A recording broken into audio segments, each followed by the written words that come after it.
శ్రీ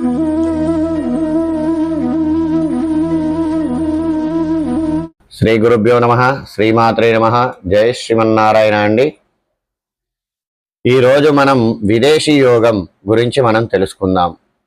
నేటి కాలంలో సాఫ్ట్వేర్ రంగం పుణ్యమా అంటూ ఆకాశమే హద్దుగా మన యువత ఎదుగుతూ ఉన్నారు. ఒకప్పుడు విదేశాలకు వెళ్ళడం అంటే అదృష్టంగా ఉండేది, కానీ ఇప్పుడు అది ఒక లక్ష్యంగా మారింది. చదువు కోసమో ఉద్యోగం కోసమో ప్రతి ఇద్దరిలో ఒకరు విదేశాలకు వెళ్ళాలని కలలు కంటూ ఉంటారు. అయితే అందరి కలలు నిజమవుతాయా? మరి జాతక చక్రం ప్రకారం అసలు ఎవరికి విదేశాలకు వెళ్ళేటువంటి యోగం ఉంటుంది? ఏ గ్రహాలు మనకు విదేశాలకు పంపిస్తాయి? ఈరోజు మనం ఈ జ్యోతిష శాస్త్రం ప్రకారం విదేశీ యానం గురించి మనం పూర్తిగా తెలుసుకుందాం. Welcome to my channel.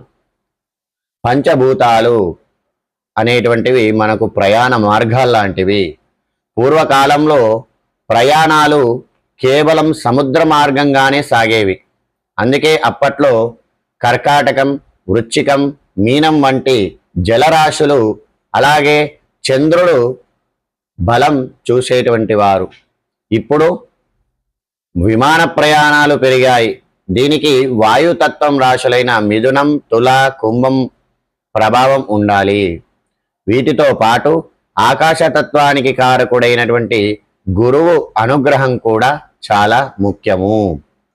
మరి రాశుల స్వభావం, మరి మీరు వెళ్తారా, అక్కడే ఉంటారా, వెళ్ళి వస్తారా అనేటువంటిది మన రాశులను 3 రకాలుగా విభజించారు. కొన్ని చరరాశులు, కొన్ని ద్విస్వభావ రాశులు, కొన్ని స్థిర రాశులు. ఈ చరరాశులు అంటే మేషం, కర్కాటకం, తుల, మకరం. ఈ రాశుల వారికి ప్రయాణం పట్ల మక్కువ ఎక్కువగా ఉంటుంది. నిలకడగా ఒకే చోట ఉండలేరు.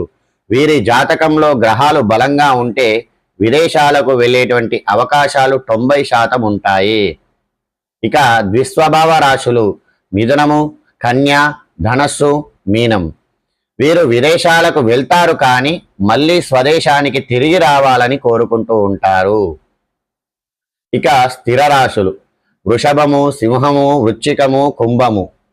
వీరు సాధారణంగా పుట్టిన గడ్డపై ఉండటానికే ఇష్టపడుతూ ఉంటారు. వృశ్చిక రాశి వారికి మాత్రం అప్పుడప్పుడు విదేశీ అవకాశాలు వస్తూ ఉంటాయి.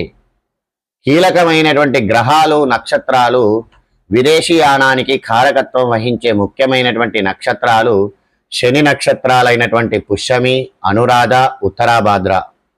రాహు నక్షత్రాలైనటువంటివి ఆరుద్ర, స్వాతి, శతభిషం. గుర్తుంచుకోండి, రాహు విదేశీ యానానికి ప్రధానమైనటువంటి కారకుడు. గురు, చంద్ర నక్షత్రాలు పునర్వసు, రోహిణి, అస్త వంటివి కూడా ప్రయాణాలను ప్రేరేపిస్తూ ఉంటాయి. మరి జాతకంలో ఏ ఇల్లు ఏం చెబుతుంది? జాతక చక్రంలో 12 భావాలుంటాయి. విదేశీ ప్రయాణం కోసం మనం చూడాల్సింది మాత్రం 9, 12, 7, 3. ఈ 9వ ఇల్లు మనకు సుదూర ప్రయాణాలను, అదృష్టానికి చిహ్నము. ఇది బలంగా ఉంటే పాస్పోర్ట్, వీసా పనులు త్వరగా పూర్తవుతూ ఉంటాయి. ఇక 12వ ఇల్లు, ఇది దూరం అవ్వడాన్ని సూచిస్తూ ఉంటుంది. సొంత ఊరిని, ఇంటిని వదిలి వెళ్ళాలంటే 12వ భావం బలంగా ఉండాలి. ఇక 7వ ఇల్లు, విదేశాల్లో సెటిల్ అవుతారా లేదా వెళ్ళి వచ్చేస్తారా అనేది ఇక్కడ తెలుస్తూ ఉంటుంది. ఇక 3వ ఇల్లు, చిన్న చిన్న ప్రయాణాలు లేదా పొరుగు దేశాలకు వెళ్ళడం సూచిస్తూ ఉంటుంది. ఇక ప్రత్యేక యోగాలు, ముఖ్యమైన అదనపు విషయాలు ఏమిటి అంటే విద్య కోసం 4వ ఇల్లు, విద్య మరియు 9వ ఇల్లు కలిస్తే ఉన్నత చదువుల కోసం విదేశాలకు వెళ్ళేటువంటి అవకాశం ఉంటుంది. 4వ స్థానానికి 9వ స్థానానికి సంబంధం ఏర్పడితే. ఉద్యోగం కోసం 10వ ఇల్లు కెరియర్ మరియు 6వ ఇల్లు సేవ, ఉద్యోగం. ప్రభావం 9 లేదా 12వ ఇండ్లపై ఉంటే విదేశీ కంపెనీలలో ఉద్యోగం వస్తుంది.